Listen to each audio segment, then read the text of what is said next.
자기소개 한번 네. 해주세요. 안녕하세요. 저는 홍혜준이라고 하고요. 심야영화라는 이름의 개인 채널, 유튜브 채널을 취미로 운영하고 있고 대학교 성균관대학교 이제 졸업을 앞두고 있습니다. 그래서 네. 반갑습니다. 반갑습니다. 그러면은 그 유튜버라는 이런 거를 어떻게 시작해야겠다라고 결심을 하게 된 계기가 있으신가요? 사실 좀 오래됐어요. 네. 제가 개인 채널을 취미로 한 게 2019년 가을에 처음 시작했는데 제대로 이제 그 전에 성균관대학교 방송국에서 네. 영상 기술을 배우게 돼가지고 방송국 활동을 하면서 영상 기술을 배우게 돼서 이제 방송국 활동이 끝날 즈음 해가지고 영상 만드는 거 재밌는데 개인 채널 한번 해봐야겠다 해서 시작했습니다. 그러면 그 방송국에서 했던 그런 거는 어떤 형식으로 이제 송출이 됐었나요? 이제 방송국에서 만들었던 영상은 대학교 관련된 아무래도 대학 방송국이니까 그렇죠. 뭐 학교 주변에 식당을 찾아가서 네. 그 먹어보고 리뷰하는 그런 약간 예능 형식의 영상도 있었고 아니면은 이제 그 방송국에서 하는 뭐 기자 친구들이 이제 기사를 써서 그걸 이제 뉴스 형식으로 학교 내에 일어나는 일들을 뉴스 형식으로 영상화하기도 하고 네 그렇죠. 자율적으로 했어요, 되게. 자율적으로. 네. 근데 이제 아무래도 대학생들이 모여서 하는 거다 보니까 네. 대학교에 좀 초점이 맞춰진 주제의 영상들이 많이 나왔죠. 약간 요즘에 그 충주시 유튜브 뜨는 그런 느낌이었나요? 그렇죠. 근데 이제 대부분의 대학교가 그런 걸로 알고 있는데 방송국이 이제 그 대학교 언론기관 소속의 약간 중앙 동아리 같은 느낌이라서 네. 그래서 그런 어떤 공식적인 일도 좀 하고 예를 들어서 뭐 총학생회 선거가 있으면은 그 투표 방송을 저희가 맡아서 송출을 한다거나 그런 것들도 맡고 이제 저희끼리 이제 아무래도 방송 쪽에 좀 뜻이 있는 친구들이 모인 거다 보니까 네. 좀 그렇게 흥미 위주의 프로그램도 기획을 해서 활동하는 그런 느낌입니다. 그렇게 그러면은 방송국 활동을 하면서 유튜버를 해야겠다 이외에 또 느낄 수 있었던 어떤 것들이 있었나요? 방송국 활동을 하면서 일단 저는 재밌게 했어요. 저는 사실 제 동기들이나 선후배 친구들 보면은 네. 방송 언론 쪽에 뜻이 있어서 뭐 아나운서가 되고 싶다거나 아니면은 뭐 PD가 되고 싶다거나 기자가 되고 싶다거나 작가가 되고 싶다거나 해서 들어오는 친구들이 사실 거의 대부분이거든요. 진로 쪽에 좀 연관을 두고 들어오는 친구들이 대부분인데 전 아니었어요. 저는 그 중에 어떤 것도 제 목표에 없었고 대학교 입학하면서 네. 이제 뭔가 소속을 두고 재밌게 할 수 있을 만한 걸 찾아야겠다. 이게 딱 그거 하나가 있었는데 이제 어쩌다 보니까 들어가게 돼서 방송국에 들어가게 돼서 재밌게 그냥 했습니다. 그러면은 말씀하시기로는 이제 본인 이외의 분들은 다 방송에 뜻이 있었지만은 네. 이제 본인은 그냥 우연히 뭐 우연이라고 봐도 될까요? 그렇죠. 왜냐면 애초에 들어간 게 그 새내기 배움터에 가서 이제 같은 조 친구들이랑 친해졌는데 네. 그 친구들이 방송국 활동을 하고 있었어요. 그러니까 2학년이었던 거죠. 저는 이제 재수를 해가지고 이제 2학년에 현역으로 입학했던 친구들이 저랑 동갑이었기 때문에 그 친구들이 방송국 활동을 하고 있어서 이제 술 마시고 친해지다 보니까 너 뭐 동아리 뭐 할 생각 있냐? 할 생각 있다. 그러면 방송국 들어와라. 생각해 보겠다. 네. 이렇게 해서 들어가게 됐습니다. 되게 우연이죠. 그러게요. 이게 되게 그러면은 뭐 지금 뭐 본업이 유튜버라고 봐야 그건 아니고 그건 또 네. 아니죠. 그러니까 개인 채널은 진짜 순수하게 취미로 운영하고 취미로. 있고 네. 네 그렇습니다. 직업은 사실 지금 일하고 있는 거는 프리랜서로 프리랜서. 네. 영상 쪽 일을 하긴 해요. 음. 그러니까 근데 그거는 거의 이제 막 전문적으로 한다기보다는 정말 약간 그 직업과 아르바이트 그 사이 어딘가 아. 정도로 일을 하고 있고 네 그냥 아는 사람 아름아름 이렇게 해가지고. 그렇죠. 어쨌거나 그 네. 영상을 제작하는 기술은 가지고 있으니까 뛰어나진 않아도 그러면은 이게 어떻게 보면은 사람이 제가 생각하기에는 삶을 살면서 기술 하나는 가지고 있어야 된다라고 생각을 네. 하는데요. 네. 그 이전에는 어떤 자기가 뜻하고자 하는 그런 기술이 없던 상태에서 그런 식으로 됐었나요? 아니면은 원래 가려던 길이 있었는데 하다 보니까 이렇게 빠져든 그런 경우였나요? 영상에 빠져든 거는 네. 일단은 어렸을 때부터 저는 그 영상 매체에 되게 관심이 많았고 영화 보는 거 너무 좋아했고 극장 가는 것도 좋아했고 그런 정도의 관심만 있다가 이제 배워보니까 너무 재밌는 거예요. 너무 적성에 맞는 거죠. 네.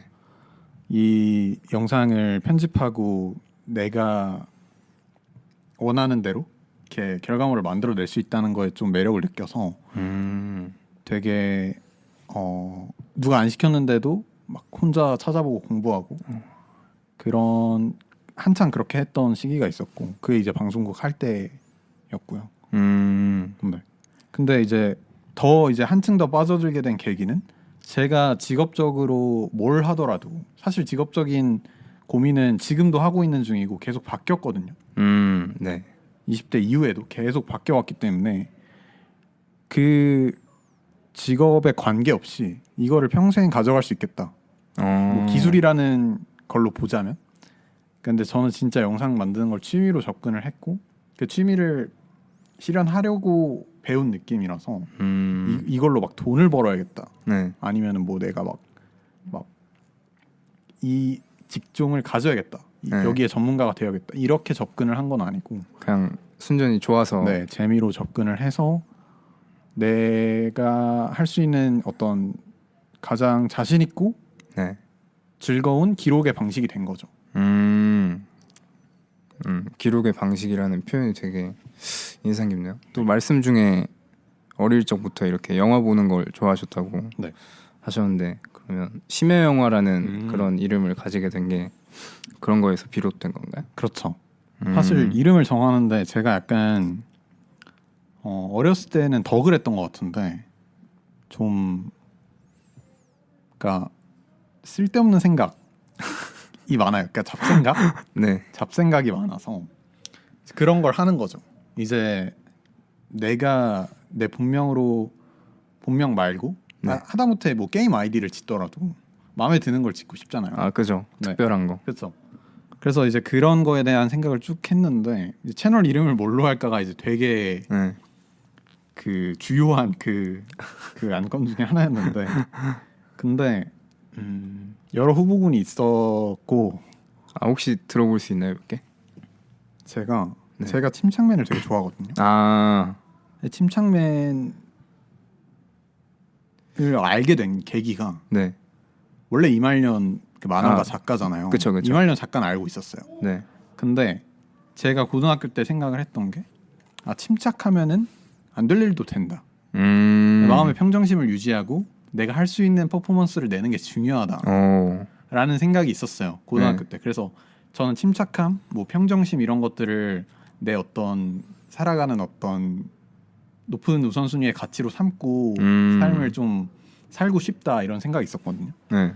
그래서 그 침착이라는 단어의 어감도 좋았고 그래서 이거를 좀 활용해 봐야겠다고 유튜브에 침착을 검색했는데 침착맨이 나온 거죠. 아, 선점을 당한 거죠, 어떻게 보면. 그렇죠. 그래서 그때부터 알게 돼서 보기 시작했는데 왜냐면 원래 이말년이라는 작가는 알고 있었으니까 만화도 재밌게 보고 봤었고.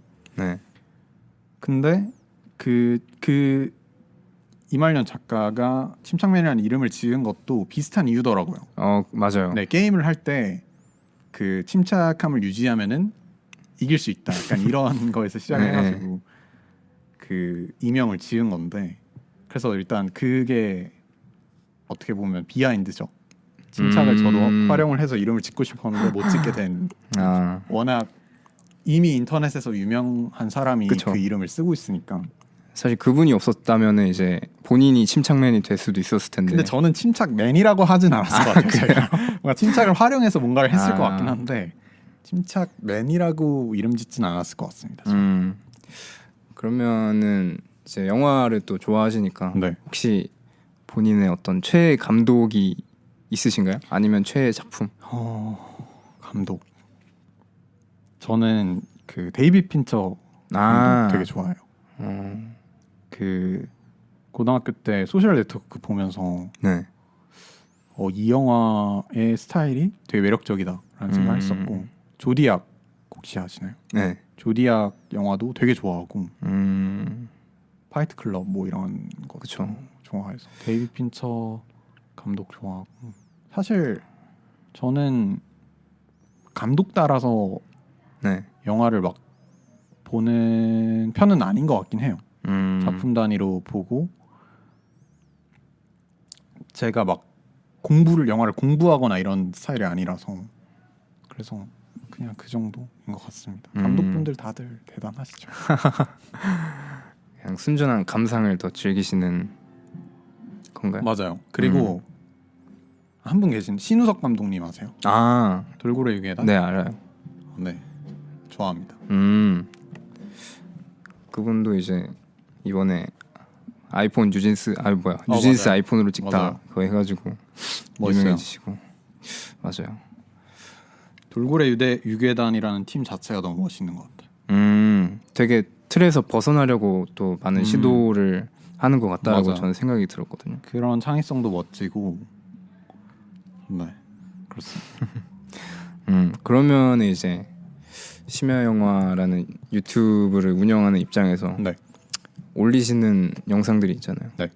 그런 것들은 어떤 의의가 있나요? 의의까지 그럴 것까지는 네, 또 의의까지는 없고 네. 사실 저는 심야 영화 채널을 시작한 거는 네. 그때는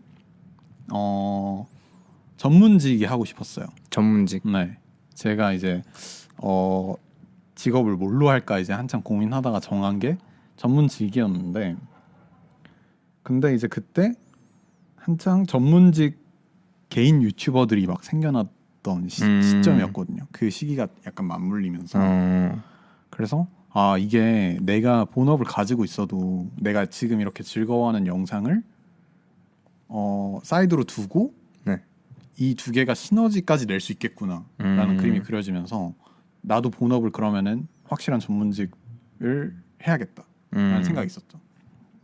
지금도 사실 그 생각이 없는 건 아닌데 그 정도 의의인 것 같아요. 저는 내가 직업적으로 하는 게 있고 이 심야 영화 채널 아니면 뭐 다른 채널을 통해서든 네. 그런 어떤 과정들을 기록을 하면서 둘이 시너지를 낼 수 있게 하는 그런 어떤 환경을 조성하는 게 초기의 목표이자 지금도 뭐 유지하고 있는 이 채널의 의의라고 할 수 있겠네요. 개인적인. 저도 그게 되게 좋다고 생각을 하는 게 뭐 어떻게 저는 음악을 하니까 음악을 하는 것도 어떻게 보면 전문직이잖아요. 또. 그렇죠. 그런 부분에 있어서 음악을 하려면 일단 나를 알리는 게 되게 중요하고 하다 보니까 맞아요. 시너지를 낼 수 있는 부분이 굉장히 큰 것 같아요. 어떤 그렇죠. 뭐 음악뿐만이 아니라 전문직에 있는 분들도 어떤 마케팅의 수단이라던가 맞아요. 그런 것으로 이제 병행을 할 수 있는 좋은 수단이 되지 않을까. 네. 네, 되게 좋은 것 같고요. 그렇습니다. 그리고 또 제가 이제 홍희준님을 처음 뵙게 된 게 네. MBTI 인사이드라는 그 콘텐츠에서 처음 접했었는데 그렇죠. 그때 또 워낙 떴었던 게 그 겸양 얘기가 되게 떴었잖아요. 네. 그거는 뭐 어떤 삶의 빅데이터인가요? 아니면 뭐 특정한 사건에서 그게 사실 제가 뭐 경험으로 깨우친 이야기는 아니고 네. 제 고등학교 때 다니던 국어학원에 선생님이 한 분 계셨는데 그분이 해줬던 얘기거든요. 근데 그때 그 청소년기 사춘기 때 저도 그 얘기가 되게 맞다고 느껴서 울림을 크게 받았고 그 이후에 20대를 이렇게 보내면서 되게 맞는 말이다 는 거를 경험적으로 좀 느끼기도 하고 해서 그런 어떤 당시 상황에서 그 말이 생각이 나가지고 이 얘기를 해야겠다라고 해서 나온 장면입니다. 되게 그 콘텐츠를 보면서 네. 그 겸양 얘기도 되게 인상 깊었지만은 네. 되게 보통 씬에서는 잘 안 나오시던데 이제 그런 한 순간순간마다 나오셔가지고 이제 맞아요. 임팩트를 주시고 맞아요. 그래서 되게 인상 깊었던 기억이 났습니다. 네. 어떻게 생각하세요? 그 말에 대해서? 그 겸양 그 말에 대해서 네. 일단은 저도 굉장히 동의를 하는데 네. 이게 네. 모르실 것 같아서 한번 설명을 네. 대략 설명을 하자면 이제 겸손이랑 겸양은 선행돼야 되는 게 있다. 일단 내가 남들이 인정할 만한 결과를 얻은 다음에 겸손이 뒤따라야지 그게 가치가 있는 하나의 패키지가 되는 거라는 거죠. 근데 결과를 얻기도 전에 겸손한 자세부터 갖추면 그게 나를 어떻게 보면 내가 원하는 성취를 이루는데 붙잡는 네. 그런 어떤 저해 요소가 될 수 있다라는 의미로 겸손과 겸양을 되게 어려운 거니까 네. 지금부터 할 필요 없다. 일단 올라가고 나서 결과를 얻고 나서 그때 사람들이 인정했을 때 정말 대단하신 것 같아요. 할 때 아닙니다. 해야지 겸손과 겸양이지. 그렇죠. 네, 진정한 의미의 겸손과 겸양에 대해서 다시 생각해보고 좀 자신감을 먼저 가질 필요가 있다. 아닙니다. 하기 전에 할 수 있어요. 먼저 하고 이룬 다음에 뭐 운이 좋았죠 하는 정도가 제가 생각하는 겸손, 진정한 의미의 겸손이라고 생각을 해서 그래가지고 이 거랑 관련해가지고 네. 제가 요즘에 읽었던 책이 Think Again이라는 책이 있는데 그 메인 주제가 제목에서 말하다시피 다시 생각하기 이런 거에 대해서 말을 하는 책인데 네. 거기에서 나오는 내용 중에 하나가 이제 어떤 거를 보여주기 전에 미리 겸손을 이렇게 보여주면은 내 겸양을 이렇게 보여주면은 한 80%에서 90%가 그 신뢰를 잃어버린다라고 적혀 있더라고요. 네. 그런 부분에 있어서 이렇게 통계학적으로도 설명이 되는 거구나 그렇게 생각이 들기도 하고 그냥 이거는 뭔가 이견을 제기하기 좀 어려운 명제지 않을까. 그 정도로. 근데 맞아요. 네. 저도 되게 중요한 태도라고 생각을 하고 저는 그게 맞다고 생각을 하는데 네. 이게 막 언제나 어디에서나 적용될 수 있는 건 그렇죠. 없잖아요. 그렇죠. 사실. 그래서 사실 그런 얘기에 대해서 그런 그 많은 사람들이 봤던 그런 프로그램에서 그런 얘기가 나왔을 때 네. 반대 의견을 내는 사람들도 있었어요. 그리고 저는 그분들의 말에도 일리가 있다고 생각을 합니다. 어느 정도는. 뭐 특히나 한국 사회의 어떤 분위기에 대한 얘기가 많았거든요. 반대. 왜냐면은 그 모난돌이 정맞는 그런 얘기가 있는 어떤 튀면은 뭔가 그렇게 좀 평준화를 하려고 하는 사회적인 분위기가 있다라고 주장을 하면서 그렇기 때문에 어느 정도는 내가 가진 어떤 자신감이나 그런 이고를 좀 숨겨야 한다. 그럴 필요가 있지 않느냐. 그게 오히려 현명한 거 아니냐라는 식의 이제 발언이 있었는데 저도 상황에 따라서는 그게 오히려 더 맞는 말이라고 생각이 되더라고요. 또 뭐 그럴 수도 있다고 생각을 하고 근데 겸손을 하더라도 결국에는 그 안에 완전 꽉 차 있는 그런 자신감을 가지고 있는 게 되게 중요하다고 생각을 하는데 네. 왜냐면은 이게 아무리 뭐 모난돌이 정맞는다라고는 하지만은 이게 마음의 어떤 자신감, 자신의 안에서 끌어오르는 이런 그런 것들이 없을 때랑 네. 있을 때랑 이렇게 같은 말을 하더라도 저는 충분히 다르게 표현된다고 생각을 해서 네, 맞아요. 네, 진짜로 내가 없어서 없다고 말하는 거랑 있는데 없다고 말하는 거랑 또 다르다라고 생각을 해서 그런 부분도 되게 일리가 있다고 생각을 합니다. 처세가 결국 중요한 것 같아요. 그 상황에 맞게끔 맞습니다. 나를 드러내는 게 가장 중요하지 않나. 처세가 되게 어려운 것 같아요. 어렵죠. 이게 그 데일 카네기 인간관계론이라는 책 아시나요? 아니요. 들어는 아. 봤는데 읽진 않았습니다. 그게 일단 처세술에 대한 책인데 일단 되게 추천을 드립니다. 그게 뭐 한국 정서에 좀 맞는다 그래야 되나? 이게 처세술에 대한 책이다 보니까 근데 또 한국 사회가 그런 거에 좀 더 예민한 부분도 맞아요. 있다고 생각을 하고 그래가지고 한 번쯤 읽어보셔도 괜찮을 것 같아요. 감사합니다. 진짜. 적어가야겠다. 아 이렇게 평소에 다 적어놓으시는군요. 저요? 저는 진짜 약간 강박이에요. 아 기록하고 네, 메모의 강박을 가지고 있어서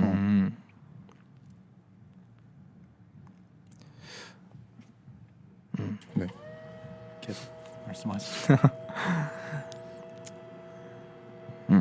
그래가지고 뭐 본인만의 네. 인생 책이랄 게 있으신가요? 인생 책 제가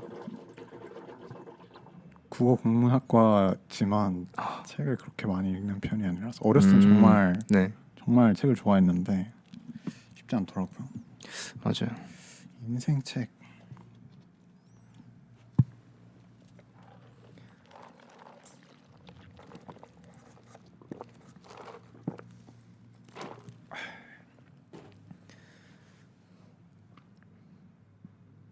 제가 김영하 작가님을 정말 좋아했거든요. 어렸을 때. 네. 물론 그때 당시에도 스타 작가셨고 근데 지금은 더 대중들한테 많이 알려지셨잖아요. 네. 근데 김영하 작가님 책 중에 엘리베이터에 낀 그 남자는 어떻게 되었을까라는 책이 있어요. 제목이 참 메인 독특하죠? 플롯을 딱 보여주는 듯한 제목이네. 근데 그게 또 단편집이거든요. 단편집. 네. 그 책이 갑자기 생각이 나네요. 그 그 책 정말 재밌어서 자주 읽었고 김영하 작가님 참 매력적인 단편. 저는 김영하 작가님 장편도 많이 읽었지만 네. 단편에서 확실히 매력을 느낍니다. 제가 소설을 좋아해서 제가 네. 또 읽어봐야겠네요. 제가 비문학만 읽어가지고 저도 비문학을 좀 비중을 늘려야 되는데 저는 이걸 인간관계론을 시작으로 비문학의 비중을 좀 늘려보겠습니다. 저희가 취향이 완전 반대군요 지금.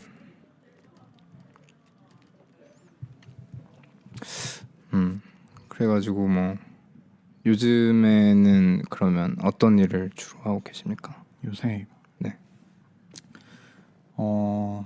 원래 제가 개인 유튜브를 하면서 느낀 게 하고 싶은 거는 사실 진짜 많거든요. 네. 만들고 싶은 영상은.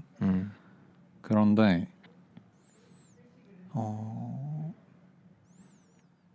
저를 내려놓지 못한 부분 때문에 한계가 좀 명확해요. 제 개인 채널에서 할 수 있는 건 좀 쉽게 말하면 좀 망가지고 싶지 않은 거죠. 네. 저를 뭐 내려놓으면은 네. 저를 좀 내려놓고 하면은 그럴 수 있겠는데 제가 그 심야영화라는 채널을 통해서 어떤 비춰지고 싶은 이미지가 그러니까 망가지는 모습 쪽은 아닌 것 같아요. 사람들이 기대하는 것도 그렇고 그래서 그런 한계를 느끼면서 약간 좀 느끼는 와중에 네. 이제 대학교에 다녀보면은 주변에 또래들 친구들 만나면은 그런 어떤 SNS 특히 유튜브 쪽을 하고 싶어하는 친구들은 되게 많거든요. 네. 근데 편집에 항상 어려움을 느껴요. 그리고 보통 유튜브를 하고 싶어하는 친구들은 어쨌거나 끼가 많기 때문에 촬영하는 거는 크게 어려움을 느끼지 않는데 편집하는데 이제 많은 시간이 들고 하다 보니까 아예 시작을 못 하거나 한두 편 만들고 너무 힘들다 해서 멈추거나 하는 경우가 많은데 저는 좀 반대거든요. 저는 촬영에 오히려 촬영을 하려면 훨씬 많은 공을 들여야 돼가지고 다 준비해서 하는 네. 편이라 그래서 촬영이 어려운데 편집은 재밌단 말이에요. 일단 촬영을 한번 끝내고 나면은 편집하는 거 너무 재밌거든요. 진짜 엉덩이 붙이고 앉아서 시간 가는 줄 모르고 할 정도로 편집이 전 너무 재밌어서 그게 아예 반대인 거잖아요. 그런 친구들이랑. 그렇죠. 그래서 이 시너지가 되게 좋겠다 싶어서 그런 친구들을 이제 주변에 이제 알고 있던 친구들 몇 명을 만난 다음에 그게 이제 작년 말부터 올해 초까지인데 그 중에서 이제 뜻이 맞는 친구랑 얘기가 잘 돼서 네. 그 친구의 채널을 같이 하고 있어요. 그 친구 채널을 같이 하고 있고 저는 그런 어떤 집단 팀을 만들고 싶은 생각이 항상 전부터 있었어서 그게 어떻게 보면 그거를 시작한 게 최근까지의 어떤 가장 의미 있는 일이 아닌가 싶고 그거 말고는 이제 뭐 기존에 하던 일이 좀 잘 풀려가는 중이어서 그래서 네 그거 계속하고 그러고 있습니다. 얘기를 들으면서 생각난 얘기가 네. 이제 김다니엘이라는 아티스트가 있는데 네.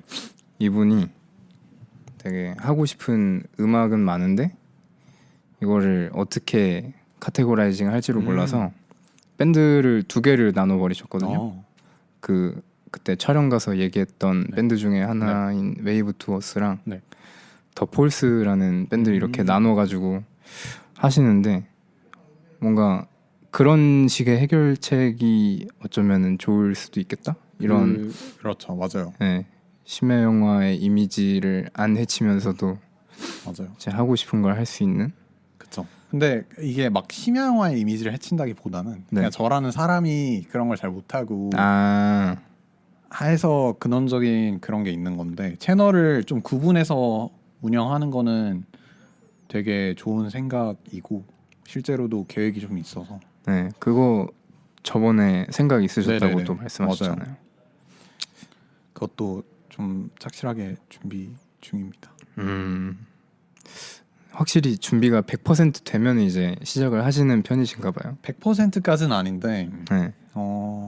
좀 더뎌지는 이유가 뭐 여러 가지가 있겠지만 그런 것도 확실히 있긴 하고요. 좀 제대로 해서 제대로 남기고 싶다는 마음이 일단 있고 그거 말고는 그런 마음에 비해서 하고 싶은 건 너무 많아요. 그러다 보니까 이제 계획 하나가 이게 시작이 더뎌지는 거죠.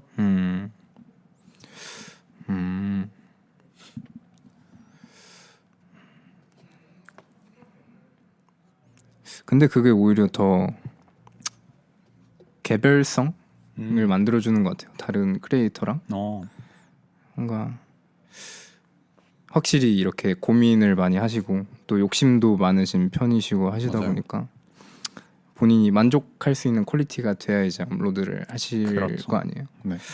그런 거에서 뭔가 차별화가 되지 않나. 되게 뜨문뜨문 올라오는 것도 매력이 될 수도 있지 않을까 어쩌면. 그렇죠. 좋게 봐주신 감사합니다. 용기를 얻고 가네요. 그러니까 저는 이렇게 자기를 표현하는 그 방식이 그거 방식보다 이 사람의 매력도가 더 중요하다라고 생각을 해가지고 근본적인 어떤 네, 그런 게 더 중요한 것 같다라고 생각을 해서 되게 그렇습니다. 영상이 제가 오면서도 든 생각인데 영상이 매력적인 이유는 제가 생각했을 때는 영상은 사실 그 자체로 결과거든요. 왜냐하면 사람들, 그러니까 영상 파일이 뭐 유튜브든 어디든 인스타든 올라가서 사람들이 볼 수 있는 가시적인 결과물이잖아요. 그 자체가. 그렇죠. 근데 이제 그 안에 보면은 과정의 속성이 되게 많이 담겨 있어요. 그러니까 영상이라는 건 사실 결과인데 네. 영상이 담고 있는 것들은 과정인 경우가 되게 많죠. 그게 뭐 하다못해 브이로그든 아니면 요리든 어떤 카테고리가 됐든 과정을 담고 있는 결과물이라는 아, 점이 되게 매력적이에요. 그게 영상이 매력적인 이유가 아닌가. 그래서 제가 만들고 싶은 영상도 궁극적으로는 그거거든요. 제가 어떤 결과를 내고 그 결과를 낼 수 있었던 것들에 대해서 네. 내용을 담아서 만드는 거예요, 영상을. 그래서 그걸 보는 사람들로 하여금 이런 과정을 거쳐서 이런 결과까지 낼 수 있구나, 냈구나 하는 거를 보면서 그 사람들만의 결과를 낼 수 있는 에너지를 좀 얻어갔으면 좋겠어서 네, 그게 영상이 가진 매력이자 제가 만들고 싶은 영상이 가졌으면 하는 매력이지 않나. 그렇군요. 확실히 그런 이야기라고 해야 되나요? 네. 그런 게 흡수율이 되게 높다. 맞아요. 네, 같은 얘기를 해도 네, 그 소설도 사실 마찬가지거든요. 그죠. 뭐 예를 들어서 뭐가 있을까? 적절한 예시가. 동화 얘기를 해봅시다. 네, 착하게 살자로 사실 착하게 끝날 살자. 수 있거든요. 그죠. 나쁘게 살면 안 된다 혹은. 네, 근데 이제 굳이 뭐 흥분얼부를 만들어서 까치 다리를 부러뜨리고 도깨비가 나타나고 금은보화가 나오고 그런 이제 겉을 감싸는 그 메인 주제를 겉을 감싸는 이야기를 만든 이유가 사람들로 하여금 이 메인 주제에 훨씬 더 큰 감흥을 느끼고 더 그 사람 그걸 읽은 사람들이 더 그 주제를 가지고 살아갈 수 있도록 만드는 힘이 있다고 봐서 영상도 결국 마찬가지, 영화도 마찬가지, 드라마도 마찬가지라고 보거든요. 맞습니다. 사람은 이 정보 하나보다 이 이야기를 훨씬 더 장기 기억으로 가지고 가는 그런 습성이 있다고 어디에서 본 적이 있는데, 이 얘기랑 잘 결탁이 되는 얘기인 것 같아요. 맞아요.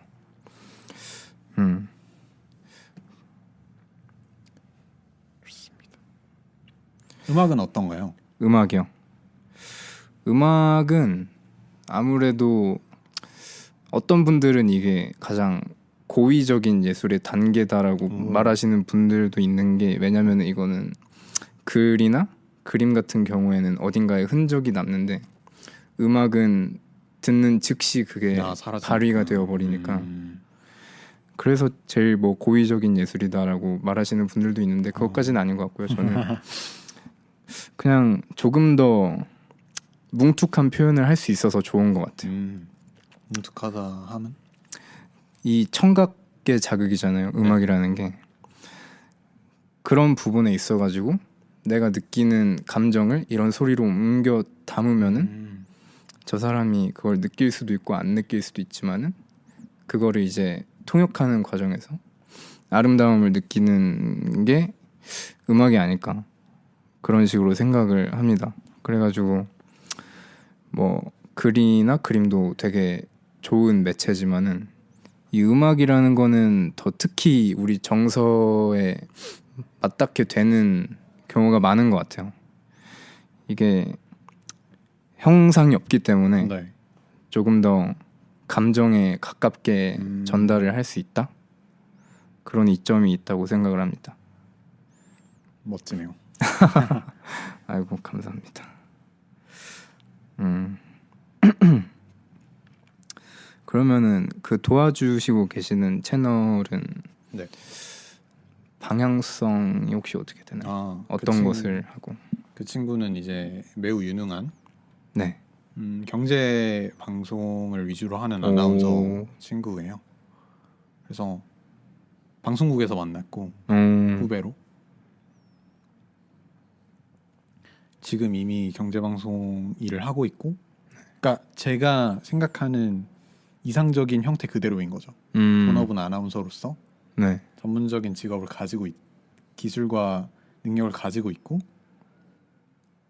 그 사이드로 그것과 관련된 그게 막 직접적인 관련은 아니더라도 관련된 것들 혹은 능력을 사용해서 풀어 나갈 수 있는 개인 채널이 있는 거. 그게 정말 제가 이상적이라고 생각하는 어떤 형태랑 되게 닮아 있어서 저도 너무 기분 좋게 같이 하고 있고 지금은 살짝 이제 그 친구의 개인적인 어떤 커리어적인 사정으로 살짝 홀드가 되긴 했는데 네, 정말 즐겁게 작업을 했고 네, 그런 생각. 책 얘기를 해요. 책 얘기요? 네네. 경제 서적 얘기를 아니요. 하는 건가요? 그냥 그 친구는 책을 워낙 좋아해서 주인님처럼 이제 다양한 책을 읽고 문학이면 문학, 비문학이면 비문학 이제 그 책에 관련된 북튜브죠 말하자면. 북튜브? 네. 책 뭐 소개하고 이런 점이 좋았다 안 좋았다 얘기하고 추천 이런 분들께 뭐 추천드립니다 이런 얘기를 하는 그런 채널입니다. 요즘에 또 자기 개발이라는 그런 키워드가 또 뜨잖아요. 요즘에. 맞아요. 어떤 사실 계속 뭐 핫토픽이죠 자기 개발은. 뭐 그렇긴 하죠. 그렇긴 한데 왜 이렇게 자기 개발 열풍이 불까요? 열풍. 한때는 그런 감성 에세이 이런 게 유행을 그쵸. 했었다가 맞아요. 몇 년 전에는 또 뭐 그 떡볶이는 먹고 싶어 약간 그런 그런 게 유행하다가 또 근 몇 년간은 또 자기 개발이 해야 된다는 그런 게 유행을 하고 글쎄요 사회학적으로 이게 뭐 어떻게 어떤 현상인지는 저는 잘 모르겠습니다만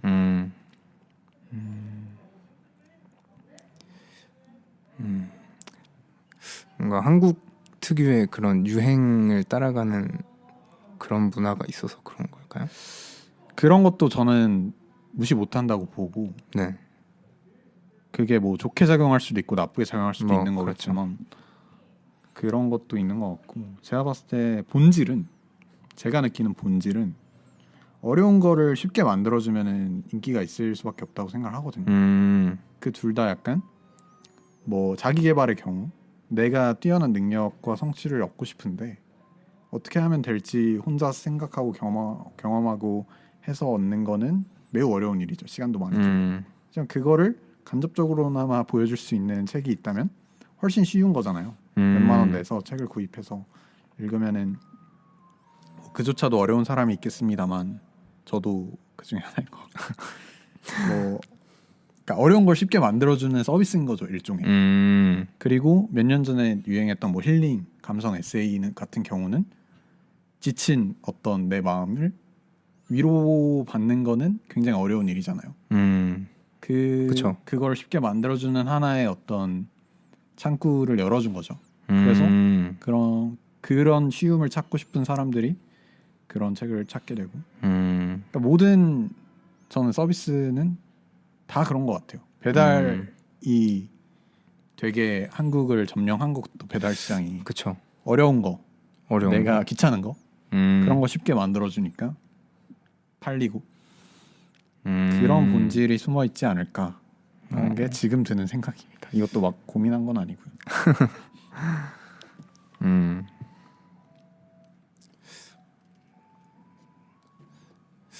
되게 그런 것 같아요. 결국에는 정반합의 과정인 것 같아요. 제가 생각하기에는. 그렇죠. 그냥 어느 한쪽으로 치우치다 보면은 그 반대극단의 완전 끝 부분의 사람이 들고 일어서 가지고 다시 그걸 중심으로 되돌려 놓고 그쪽으로 또 치우치면은 그 과정이 반복되는 것 같기도 하고 뭐 아무튼 저도 잘 모르고요. 그래서 저는 궁금한 게 이제 영상 얘기를 어쨌거나 메인 주제로 저희가 잡았으니까 지금 굉장히 어떤 그 짧은 영상들이 굉장히 시장을 거의 뭐 점령하다시피 했단 말이죠. 그쵸. 실제로 그 짧은 영상을 소비하는 사람들이 훨씬 많이 늘었고 긴 영상에 대한 어떤 수요가 줄었는데 저는 이것도 비슷한 과정을 거칠 거라고 보거든요. 근데 좀 어려운 것 같아요. 그러니까 왜일까요? 그러니까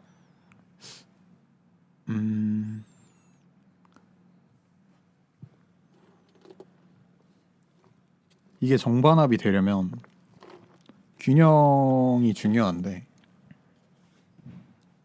그러니까 열심히 하고 싶고 열심히 했으면 쉬고 싶고 이 균형은 제가 봤을 때는 좀 맞는 것 같거든요. 쉬고 싶기만 한 사람, 열심히 하고 싶기만 한 사람도 있겠죠, 물론. 근데 이제 그 어떤 그 전체 비율을 따졌을 때 그 균형이 어느 정도 맞는 것 같아요. 근데 짧은 영상 소비하는 거랑 네. 긴 영상 소비하는 거랑은 균형이 안 맞아요. 사람들이 여기에 익숙해지면은 일로 가는 건 더 힘들어요. 맞아요. 근데 여기에 그건 익숙하던 그래요. 사람이 일로 가는 건 너무 쉽거든요. 맞아요. 정말 그냥 며칠이면 되는 그런 건데 한번 이제 여기에 적응이 짧은 거에 적응이 되면은 긴 영상을 집중해서 보는 어떤 습관이라 할까요? 그런 거를 기르는데 훨씬 더 많은 에너지가 들고 훨씬 더 많은 집중력을 요하고 하다 보니까 그 균형이 안 맞아서 이 정반합을 이루는 게 쉽지 않을 것 같다는 게 제 생각입니다. 저는 약간 생각이 좀 다른데요. 네.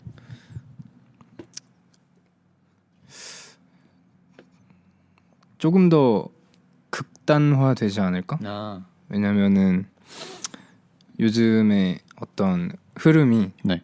그런 조던 피터슨 교수님의 어떤 그런 유행이나 네. 뭐 또 요즘에 헬시 플레저라고 해서 무슨 건강한 거를 좇는 그런 문화가 또 있는 것 같더라고요. 네. 그런 부분에 있어가지고 조던 피터슨 교수님이 이렇게 세계적으로 인기를 얻게 된 게 책임에 대해서 강조를 하면서부터 그렇게 된 거고, 네. 또 이제 뭐 헬시 플레저라는 그런 문화도 더 건강하자 이런 메시지를 내포하는 그런 문화다 보니까 네. 그런 흐름에 반항하는 사람들이 더 많아질 것 같아요. 제 생각에는 이게 뭐 예를 들어서 저지방 우유가 완전 또 유행했을 때가 또 있었잖아요. 있었죠. 그런 것도 그렇고 어떤 그런 미니멀리즘이라고 해야 될까요? 네네. 어떤 그런 것들을 좇는 움직임은 계속 어딘가에선 일어나고 있다고 생각을 하고, 네. 뭐 개인적으로는 저도 그런 거에 되게 동참을 하고, 그렇기 때문에 뭔가 이게 계속 짧아지지만은 않을 것 같다. 언젠가는 또 반대쪽으로 쏠릴 때도 있을 것 같아요. 올 것 같다는 생각이 있습니다. 그쵸. 저는. 그게 이제 안 올 것 같다 보다는 네, 훨씬 어렵다. 훨씬 어렵다. 네. 회귀하기는 어렵다. 회귀하기는 그러니까 어렵죠. 메인스트림으로 들어가는 것도 제가 봤을 때는 좀 비관적이다.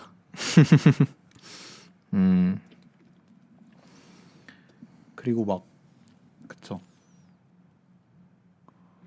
환경 자체가 너무 변하다 보니까 네, OTT 같은 것도 저는 사실 OTT로 요새 막 인기를 엄청 끄는 드라마들을 안 봐요. 잘 안 보는데 내용을 다 알거든요. 왜냐면은 그 짧은 클립들이 엄청 돌아다녀요. 아 맞아요. 그쵸. 약간 그런 거죠. 이게 그러면은 몇 부작짜리 드라마가 되게 많은 인기를 끈다고 해서 이게 그러면 사람들이 그거에 다시 그게 메인스트림일까라는 것도 좀 생각을 해봐야 되는 것 같고 막 이거는 그 파이아키아 이동진 평론가님 채널에서도 다룬 주제이긴 한데 1.5배속, 2배속으로 영화를 보는 게 맞는가 하는 주제가 또 나올 수도 있고. 그죠. 저는 놀랐던 게 동주 혹시 아세요, 영화? 동주. 아 네 알아요. 그 이준익 감독님 영화인데 네.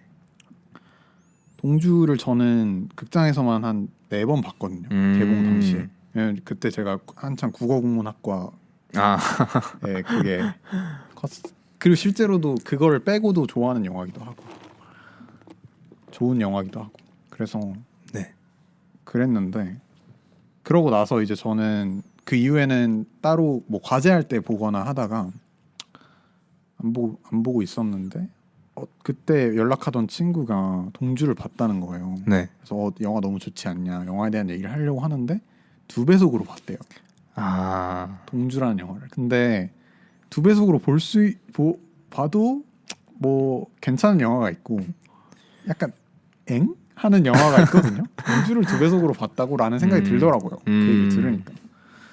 그래서 좀 이것도 생각해봐야 하는 문제가 아닌가. 아, 또 생각해봐야죠. 네. 되게 너무 안타까운 현상인 것 같아요, 사실. 그렇죠. 그렇게 볼 수도 있죠. 네. 그 감독이 제시하는 흐름을 참기 어렵다는 뜻이잖아요, 사실. 맞아요. 그런 식으로 이렇게 흘러온 게 되게 슬프다고 생각을 하고. 그래서 저는 네. 더빙도 잘 안 보려고 하거든요. 더빙도. 네. 그러니까 뭐 N 회차를 할 때는 더빙을 볼 수 있겠지만 네. 처음 보거나 아니면은 그 영화의 어떤 그 제대로 된 걸 보고 싶어하는 마음이 커서 원형 텍스트의 그 원형 그대로를 보고 싶은 마음이 커서 유튜브도 그래요. 저는 유튜브를 사실 배속으로 보는 사람들이 훨씬 많잖아요. 그렇죠, 그렇죠. 전 유튜브도 배속으로 잘 안 보거든요. 있는 그대로를 알고 싶은. 왜냐면 1.25배만 해도 사실 달라지거든요. 되게 맞아요. 많이. 그래서 있는 그대로 느끼고 싶은 욕심이 있어서 제 개인적인 어떤 이것도 어떻게 집착으로도 여겨질 수 있는 것 같고 제가 봤을 때는 그렇습니다. 그리고 영상을 만들기 시작하면서도 그런 영향이 있는 것 같아요. 이거를 그 제작진들이 얼마나 고생해서 만들었는지 대충 가늠이 되니까. 아, 이게 또 자기 메이저랑 관련이 있으면 또 그렇게 되나 봐요. 맞아요. 저도 음악을 웬만하면은 앨범 단위로 들으려고 하고. 네. 그런 게 있군요. 맞아요. 저도 앨범 단위로 듣고. 아, 이거 근데 혹시 녹음이 되고 있는 건가요? 네. 아.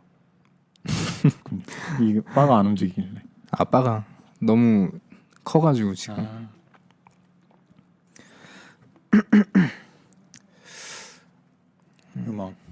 음악도 저는 네. 앨범 단위로 듣고. 요즘에는 어떤 음악 듣고 계십니까? 요새 최근에 저는 이제 힙합 좋아하니까 네. 그 스카이 민혁 스카이 민혁. 아, 해방이라는 앨범 얼마 전에 앨범 네, 내셨잖아요. 얼마 전에 들었는데 멋있더라고요. 그거 뭐 명반이라는 말이 나오던데요. 네. 그냥 명반의 기준은 뭐 사실 사람마다 다르니까 네. 저는 뭐 잘 모르겠고 사실 그런 것까지는 네. 그냥 제가 봤을 때 멋있었어요. 그리고 그렇게 느끼는 사람들이 많아서 그래서 뭐 그러다 보면 이제 명반 타이틀을 달게 되고 뭐, 그렇게 그렇죠. 되는 거겠죠. 근데 그것보다는 제가 그 사람의 어떤 작업물을 들었을 때 네. 너무 멋있어서 멋있구나. 네. 그걸 들었고 최근에 뭐 힙합 쪽에서는 앨범이 되게 많이 나와서 좀 풍요로운 아, 시기를 그렇군요. 보내고 있는데 뭐 로꼬 로꼬. 네. 그리고 기리보이도 최근에 신보가 나왔고 릴러 마일즈나 아니면 그런 그 굵직굵직한 래퍼들의 사실 뭐 몇 개월 전에는 그 빈지 노이센스 그쵸, 그쵸. 그 앨범을 내기도 했고 그런 앨범들 들으면서 보내고 있습니다. 요즘에 또 굵직한 앨범들이 많이 나왔군요. 네. 한번 들어봐야겠다. 저도 힙합을 옛날에 자주 들었었는데 뭔가 이제 다른 장르들이나 내가 접해보지 않은 음악들 네. 이렇게 접해보려고 하면서 멀어지게 된 것 같아요. 그런 부분에 있어서 어떤 다른 장르를 시도해보고 싶다거나 이런 생각은 없으신가요? 안 드시나요? 평소에? 언제나 있죠. 언제나 있고 사실 막 제가 장르를 가리진 않는데 저 아이돌 음악도 사실 네. 저는 예전에 비해서 훨씬 더 관심이 생겼어요. 원래는 별로 진짜 관심 없었거든요. 근데 이게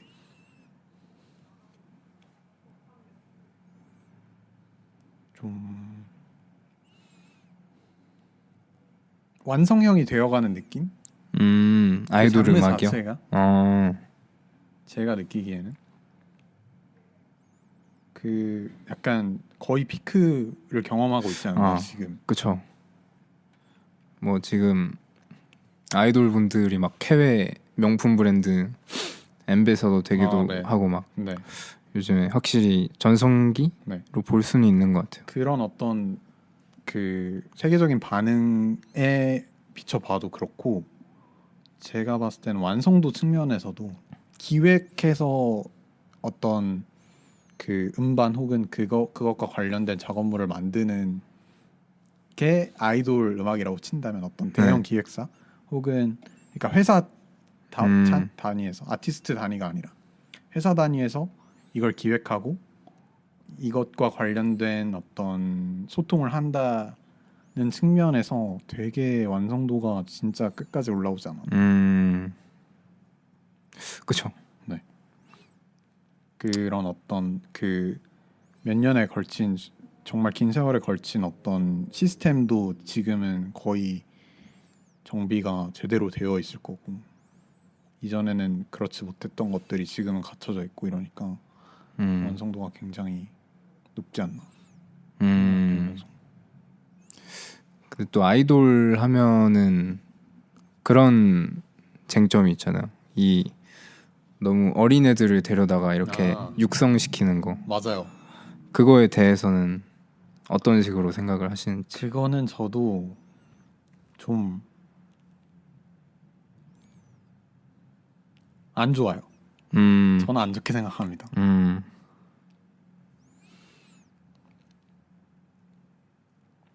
그거를 건강하게 받아들일 수 있는 환경을 우리가 만들어 놨나? 그러니까 우리가 아니더라도 그런 환경이 조성이 되어 있는가? 라고 했을 때 내라고 할 수 없다고 생각합니다. 특히나 인터넷 세상이 그렇고. 그래서 근데 말 그대로 아이돌이잖아요. 네. 그러니까 그런 어떤 그 문화를 향유하는 10대들의 우상이란 말이죠. 그죠. 그러니까 그 나이대가 점점 어려지는 거는 당연한 결과 아닌가 싶긴 합니다. 근데 확실히 그 막 뉴진스 네. 멤버들도 보면 되게 어리시고 그렇죠. 그 중에서 그 최연소 멤버분 뭐 성함이 기억은 안 나는데 네. 그분이 이제 루이비 중학생 이러지 않나요? 맞아요. 루이비통 엠베서더가 돼가지고 네. 그런 의견이 있더라고요. 이거를 보고 어린 친구들이 부모님에게 이런 명품을 사달라고 한다던가 네. 그런 식의 소비 경향을 부추기는 것이 아니냐 네.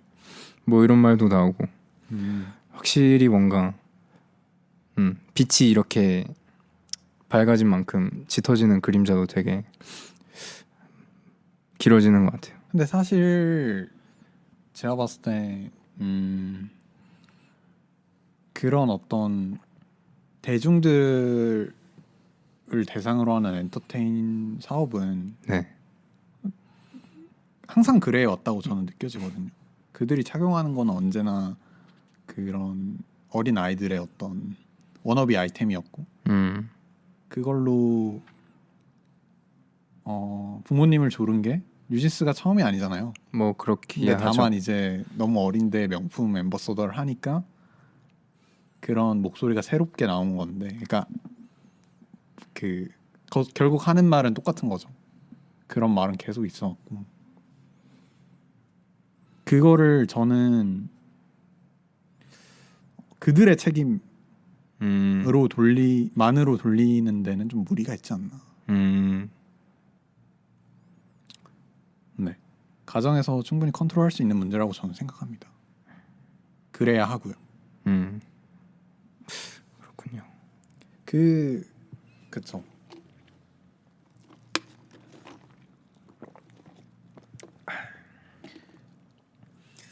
그 차이를 네. 알게 해주는 것도 저는 가정의 역할이라고 보거든요. 그 뭐 어린 자녀가 즐기는 문화에서 그런 점이 있다면, 네, 네, 그 차이점, 그들이 향유해야만 하는 것 혹은 향유하고 있는 것과 어떤 우리가 소비해야 하는 것, 그러니까 우리가 그들을 통해서 소비해야 하는 것은 차이가 있다. 그들이 명품을 산다고 뭐 너가 명품을 가질 필요는 거라는, 없다. 그쵸? 네. 가질 필요는 없다. 그런 식의 교육이 이제 가정 차원에서 이루어진다면 그런 걱정을 할 필요도 없지 않나 생각합니다. 좋습니다. 네. 되게 다양한 얘기 해봤는데 네. 소감. 소감. 네. 조금 예민할 수 있는 문제를 마지막으로 얘기하는 것 같아서 걱정이 되긴 하는데, 저는 네. 되게 대단하다고 생각하고, 네. 사실 사실 뭐, 마음을 네. 주고 싶고요. 구독자가 아직 많지 않아서. 네, 그쵸. 근데 네. 본인은 부담이 좀 있으시겠네요. 어떤 거요? 이런 마지막에 한 얘기에 괜찮아요, 대해서. 괜찮아요. 괜찮나요? 네네. 제가 뭐, 그쵸. 문제가 되면 되는 거고. 뭐 아무튼 마무리하면 좋을 것 같습니다. 네. 오늘 즐거웠고 생각보다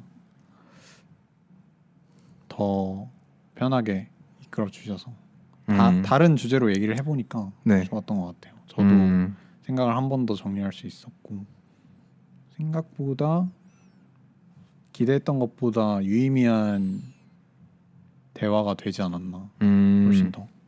그래서 다행이네요. 네, 나아갈 힘을 얻고 갑니다. 감사합니다. 감사합니다. 마무리하겠습니다. 네.